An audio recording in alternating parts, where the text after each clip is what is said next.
கனவீனம் உள்ளதை கனப்படுத்தினார். படைப்புக்கள் அனைத்தும் பிதாவின் மகிமையை கூறும்.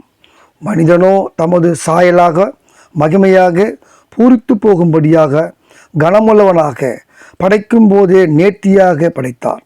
சரீரப்படி வித்தியாசங்கள் அநேகம் உண்டு, இதுவும் தேவ மகிமைக்காக.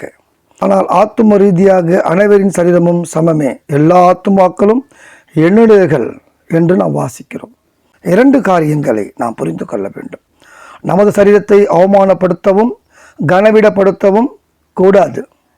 அதே போல மற்றவர் சரீரத்தையும் அல்லது தோற்றத்தையும் அவமானப்படுத்தக்கூடாது. ஏனென்றால் கனவீன உள்ளதை தேவன் கனப்படுத்துவார்.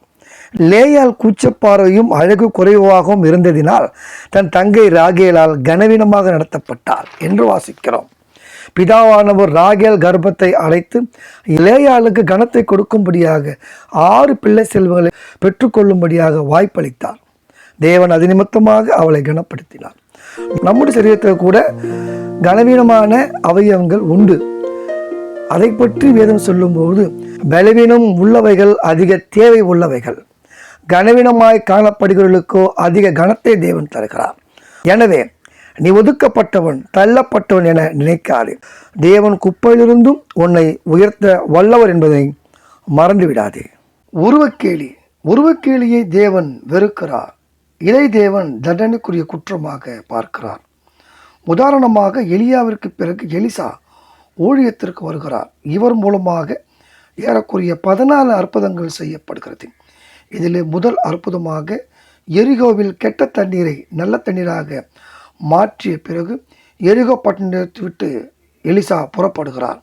அப்போது 42 பிள்ளைகள் அவருக்கு பின்னாக வந்து மொட்டத்தெளியா ஏறி போலா என்று சொல்லும்படியான கேலி வார்த்தைகளை சொல்லும்போது எலிசாவிற்கு மிகவும் வருத்தமாகிறது. எனவே தேவன் நோக்கி அவர் ஜெபிக்கிறார். உடனே காட்டிலிருந்து 2 கரடிகள் வந்து அந்த 42 பிள்ளைகளையும் பீறி போட்டதாக நாம் வாசிக்கிறோம். இது நிமித்தமாக என்ன நாம் கவனிக்கிறோம் என்று சொன்னால், பாடி ஷேமிங், உருவக்கேலியை தேவன் வெறுக்கிறவராக இருக்கிறார். நாம் நம்முடைய வாழ்க்கையில் கிறிஸ்துவ ஜனங்களாக இருப்போம் என்று சொன்னால் உருவக்கேலியை நாம் அறவே நம்முடைய இருதயத்திலிருந்து அகற்றி போடுவோம். நாம் அனைவரும் கிறிஸ்துவ பிள்ளைகள் என்கின்ற உணர்வை நம்ம இருதயத்தில் வைத்துக் கொள்வோம். யாராக நமக்கு எதிராக அப்படி செய்தாலும் அதை நாம் வன்மையாக கண்டிப்போம். இதை நிமித்தம் பலவீனப்பட்டவர்கள் வருத்தப்பட வேண்டிய அவசியம் இல்லை. உங்களுடைய பலவீனத்தில் தேவனுடைய பலன் பூரணமாய் விளங்கும். தேவன் உங்களோடு இருப்பாராக. ஆமென்.